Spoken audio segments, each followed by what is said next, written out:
My son, Yes. little Frankie, is celebrating his 2-year wedding anniversary. Oh. It's very special to me because my wife and I are celebrating our 24th anniversary. Oh, that's so cool. Oh. Look at all the women in the room. Oh, and the guys are like, whatever. They chose to get married on our anniversary. Now we all get to celebrate them together. That's very cool.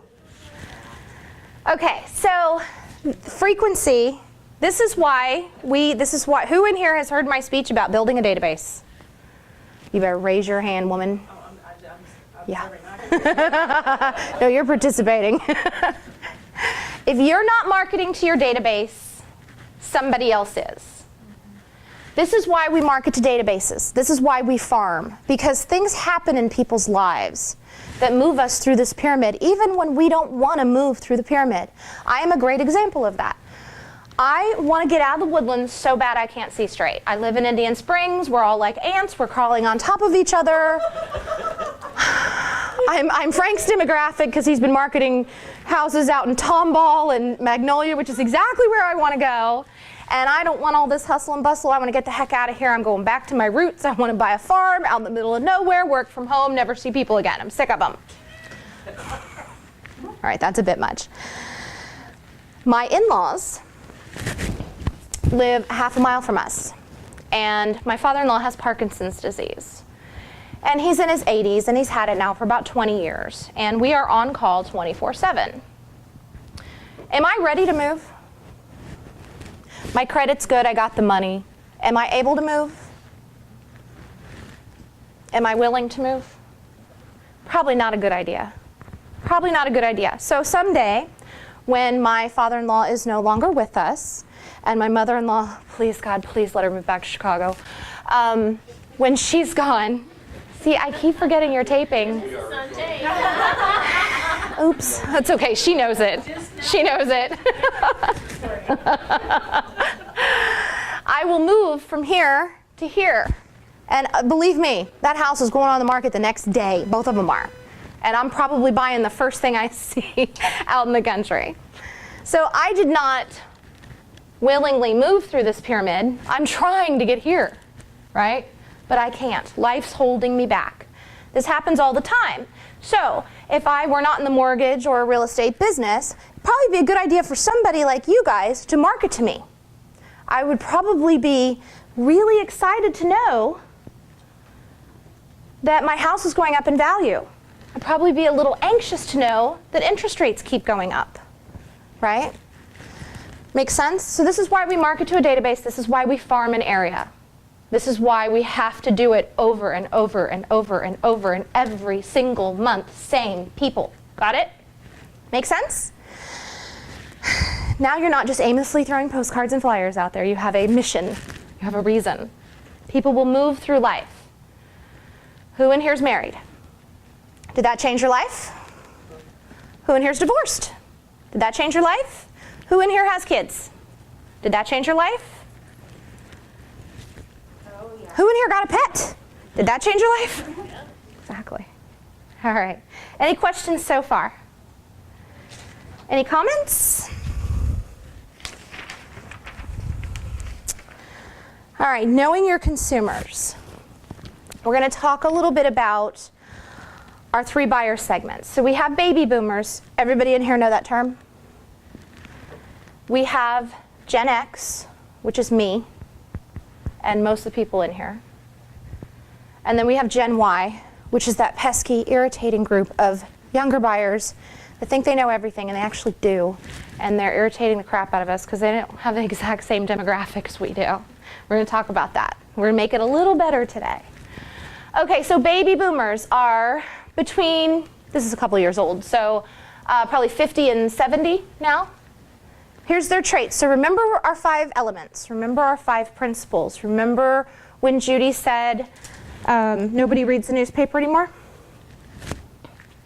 The baby boomers crave education. So where might a good place be if you want to attract or meet baby boomers? Where could you go? College, library. They attend seminars regularly, and they're always seeking knowledge. They're the ones that told us, they're most of our parents, and they said, go to school, get a good education, get a good job, and get a pension, right? That's what they told us. They love networking. They love clubs and social events. They belong to Bridge and Keno, and what are those other things that you guys do here? They've got all kinds of groups that they belong to. So they're actually pretty easy to find. They're very active also in their churches for those reasons. They were workaholics when they were working. Most of them are retired now. They have embraced technology because we forced them to. If they had their way, they would not own a VCR or a DVD player. They'd have somebody at home plugging stuff in for them. They still read their junk mail. Now this is fascinating. They don't just read their junk mail, they study their junk mail. They open every piece of mail they get. Why do we think that is? Look at their age. Are they still working, most of them? By the way, when I talk about these things, I'm talking in general terms. I'm talking about the average baby boomer. I know everybody in here knows somebody that's 70 years old and throws away their junk mail. I get that. This is the average person. They will look at their mail, sit down with their cup of coffee, look at each letter, put them in the order in which they want to open them. Then they'll open them and they'll read everything on there. So how can that help us in this market here? You're going to get attention to your postcard mailings, and they're also candidates for going door to door. Yes, absolutely. Good job. He's really smart. That's exactly how you should be thinking. Keep thinking about your 5 elements. They like face-to-face communication, which is where she probably got that. And they watch more TV. I don't recommend anybody in here do real estate advertising on TV unless it's the owners or Remax. It's way expensive and probably not effective enough for you guys. Gen X, this is me. This is the coolest group of people. And it's most of the people in this room. We are late 30s to mid 50s. We are very adaptable to change. That's because we grew up in between the information age and the industrial age. So right when things were starting to switch on us, computers were coming out, remember microwaves, pagers, anybody remember the bag phone? All of that was happening while we were growing up. So it was like one day look at this, next day look at this, right? Not at the speed at which it's going now, but when we were growing up, things were changing relatively quickly. So we didn't mind it. Our parents hated it. We seek value and quality. We drive more luxury cars than any other age group. We have more Beamers, Lexus, Infinities, and we justify it. I can drive this car for 10 years. It'll last forever. Or I can pay an extra $12,000 for this car because I'll never have to pay for service again. They'll even change my oil. Can't remember the last time an oil change cost $500, but we will justify it. We have embraced technology. We are not gurus, but we have embraced it. We can hold our own. Most of us don't believe that we're that good, but we are. We are risk takers. There's a lot of entrepreneurs, business owners in this age bracket, probably because we're at the age where we can afford to do it.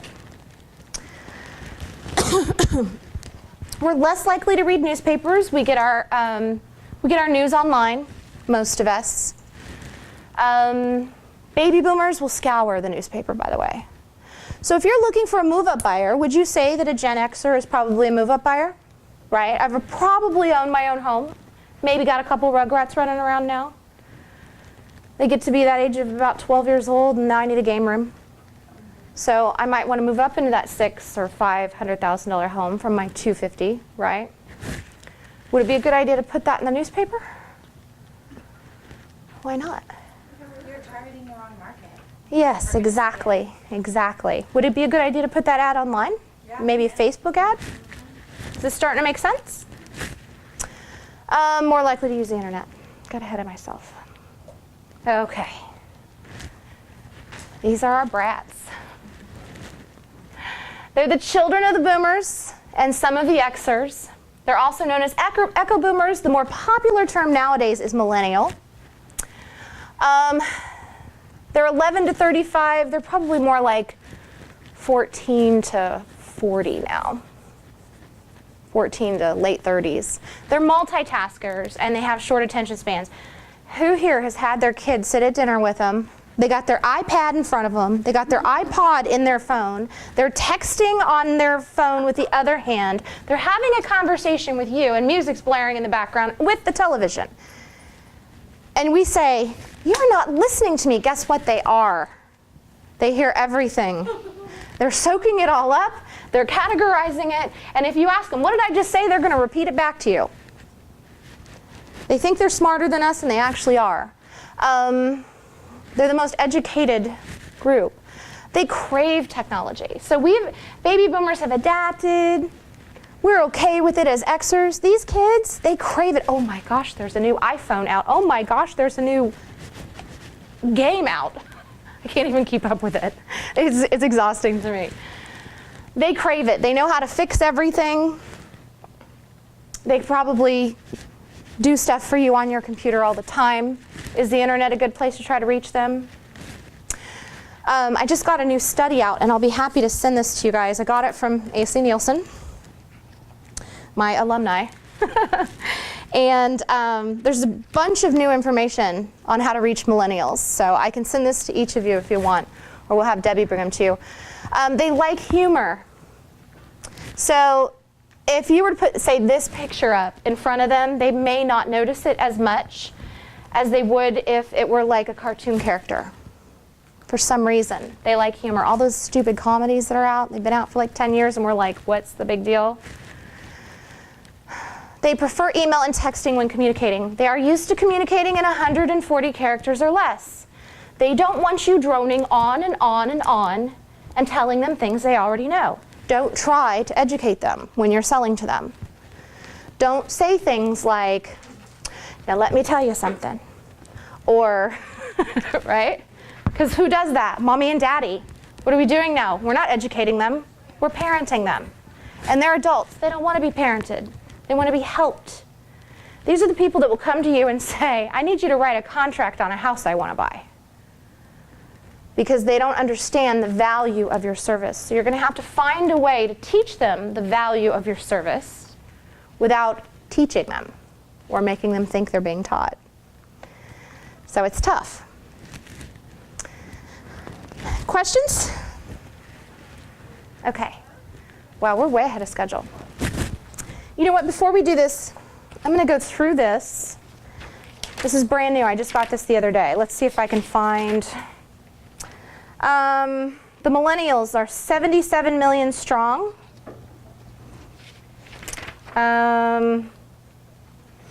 They care about self-expression. They are not totally self-absorbed. For some reason, we all thought that of them, I guess because we raised them. They put importance on taking care of their parents and old age and making a social impact. They're huge on causes. What little money they make, they actually donate some of it.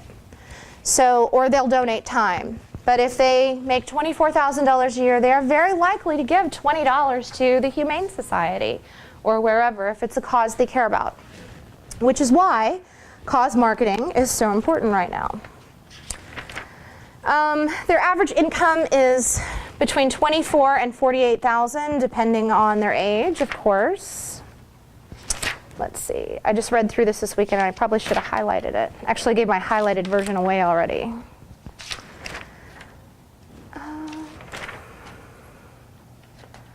Not all insured, we know that.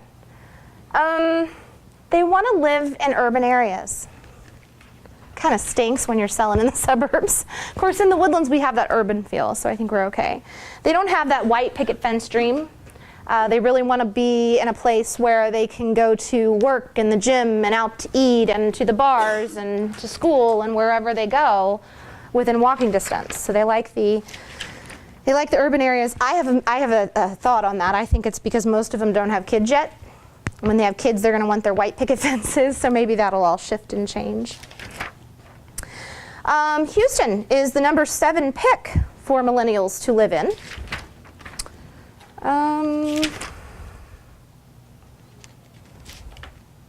They're the most educated generation we've had because they couldn't find jobs, so they went back to school. Anyway, I won't go all the way through this. If anybody wants this, just send me an email. It takes about 15 minutes to read. It's not as long as it looks. All right, any questions? Feedback? Do I have it? There you go. Thank you. Will you just pass those around? Or you guys can pop your head into Debbie's office, and she'll be happy to get you one. There was that great little piece in our media center, or in our Hearsay Social, on millennials and what they're looking for to buy. Oh, It was one of our posts from last week. Really? We talked about open kitchens, what they're geared towards, looking for in a home. which would teach us what to show them. You should forward that to all of them. And if you haven't already, please go to Debbie's Facebook page and like it. That's true. That age group is not a traditional. No, they're very different. They are so very different because their comments will be, oh, my grandmother, I remember my grandmother's house was just like this. Or my parents' house was just like this. I mean, they And that could be a good thing or a bad thing, I good guess. thing, or it can be a bad thing. I'm not saying all of them want that open, but they, the other percentage Mm-hmm. doesn't want the traditional. Yeah. It just depends on, if they want to buy a house, is that house in their budget and it's $200,000.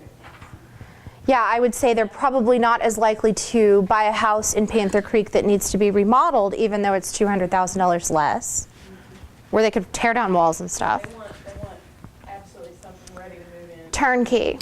brand new. Why do we My think that daughter's is? got 2 of them, so in fact, Why? Why do we think that is? Think about their ages. Because the generation's different, they haven't been taught to. Not enough life experience, right? well, they're so technical that it's instant gratification. Everything's instant. Yes. And what else? So did they grow up mowing lawns to make a living? No. No. What did they grow up doing? Making loom bracelets to. Online with an internet business. Exactly. So they don't know how to put air in a bicycle tire or change a flat tire, right? Okay, so do we want to do a little practice? Do you have markers for this board? I usually bring 1 or 2, but Don't leave them out for I don't blame you. They turn up missing.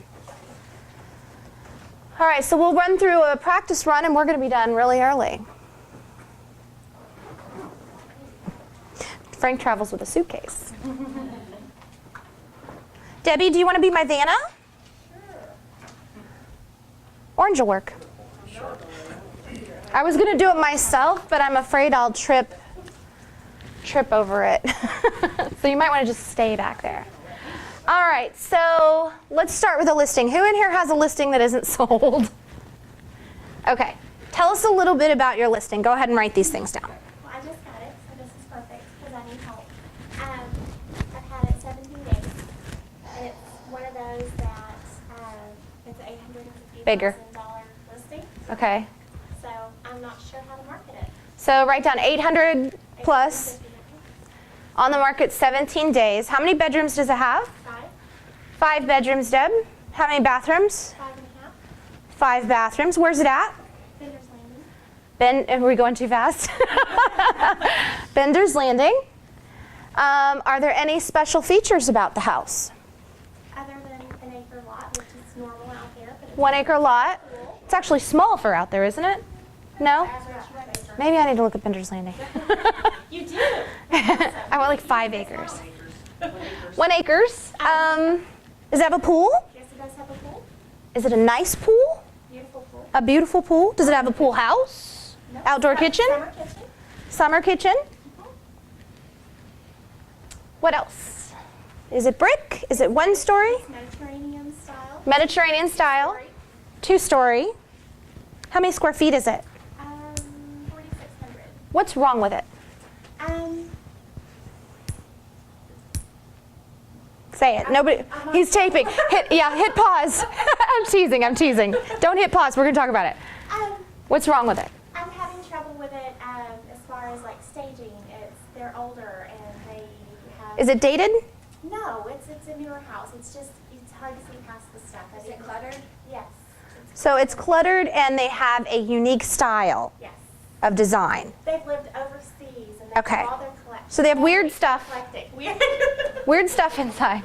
You know, the people You're not going to show this to her sellers, are you?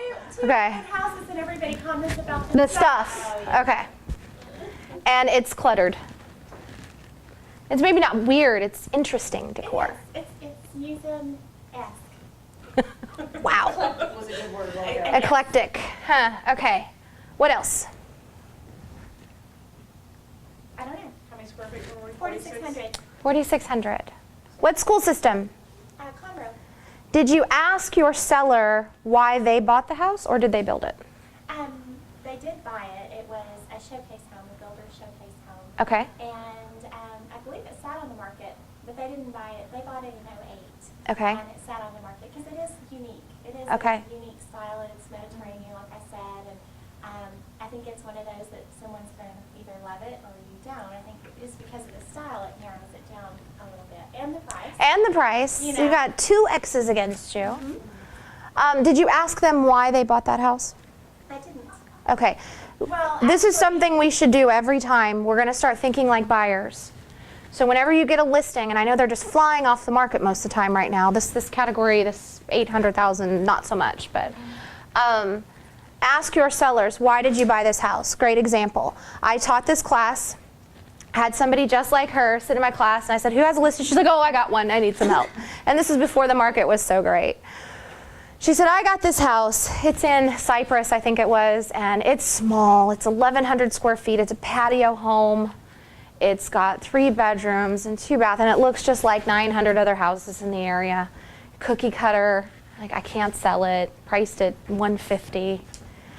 And so she said, it's just so small, right? This was what was wrong with it. Well, what's wrong with your property is exactly how you can hone in and find your buyer segment. So now instead of saying, what's wrong with it, it's so small, who do I start thinking about? Somebody that doesn't want a lot of upkeep, a smaller Right. family or a single person. A single person in the millennial age group maybe, right? Because it's a patio home on top of it. Or an older couple that maybe wants to downsize. So now I've taken my house's detriment and I'm going to market it to the most likely buyer. So just because there's something wrong with it, we think of it as agents, there's something wrong with it. It's not necessarily wrong, just like weird stuff is not necessarily wrong. Someone may love it, and you just have to find that. You got to find that person, and then what do we have to do? We have to find them in the masses. So we're going to hone it down, we're going to target it. We're going to figure out who the most likely market is, and then we're going to market to them frequently. Does that make sense? Doesn't it all make sense? It's like, oh my God, the skies open up, the sun shines down on us. We now understand things. That's a perfect one for a large family, someone that's coming for maybe the Exxon room, so she could market to the brokers in, where is it in? Virginia. Virginia. Is there not a lot of Mediterranean style homes in Virginia? Okay, so that's great. Vacation every Who else? day. So it's Mediterranean Spanish style? What's the difference between Mediterranean and Spanish? Would most of us in here think that they're similar? Yeah, right? So who else might be another good buyer segment for this house to be marketed to? Hispanics. What kind in particular? So maybe a foreign national. Isn't there an agent in this office that specializes in foreign national buyers? We have a couple. A couple, maybe 1 or 2. So who might she market this house to specifically? To our agent. To the agents. And then outside the agent. And then outside of this And then office. what you can do also is make a list.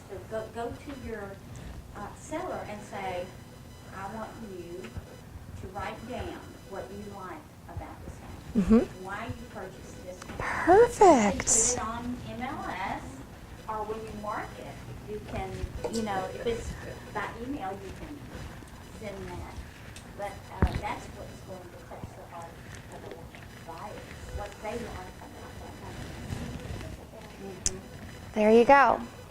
She's a natural. She didn't need to take this class. She could have taught this class. I'm in here to learn. So we're going to take the things that we think, because we're thinking like realtors, we're going to take the things that we think are detriments, being that it's not your traditional style Woodlandsy home. It's Mediterranean style. And we're going to capitalize on that and find, okay, who likes Mediterranean style houses? Typically people that are from the Mediterranean, people that are from Europe, people that are from Mexico or Spain, right? So now we're going to take that and all that weird decor, guess what to them? They're not even going to notice it. They grew up with it. It's everywhere. Although you could probably have them tone it down a little bit. All right, who else might buy this house? Although I think that's your buyer. 5 bedrooms, pool, 1 acre. Large families, right? So where can we find large families? Where can we find people that have children? Schools. Say it out loud. Schools. Schools! Okay. Do schools here have newspapers? Yeah. Who reads them? The parents. The parents! I don't have any more stuff to give you. Was that an aha moment? Hold on. Frank can't wait to get rid of his little chicken. She's already got like 2 things to bubble. Now she's got friends. Get on their newsletter because the parents have to read it. They have to know what's going on in the school, and you can put ads in and There you go. So maybe post your listing there. have a growing family. Be like, that's perfect for us. I don't know about you, but every month when I worked on the newspaper in high school, and every month, and I don't know if I'm sure they do, but every month when I got home, my mom and dad would say, "Did you bring us our newspaper?" And they would read through that newspaper, find out everything that's going on at my school. Okay, so we want to do another example? Let's do, what do we want to do? How about we do people that want to list their home? Because we have a shortage of listings, right? So why not? Let's just try it. I don't know the answers to all this. We're going to figure it out as a group. So just maybe one more? There we go. All right, so we're kind of figuring out, and let's go back to our 5 elements.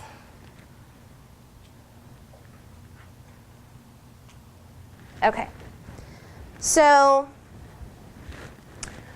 we're kind of figuring out who our market is before we figure out what our product is. But our product, we want listings, right? So we want to sell a listing, which means we need sellers. So our market is going to be sellers. So the product would be a listing, right? And then the market would be somebody that wants to sell their house. So how can we find people that want to sell their house? What should we do first? That's kind of broad, right? So what do we need to do? Hone it down.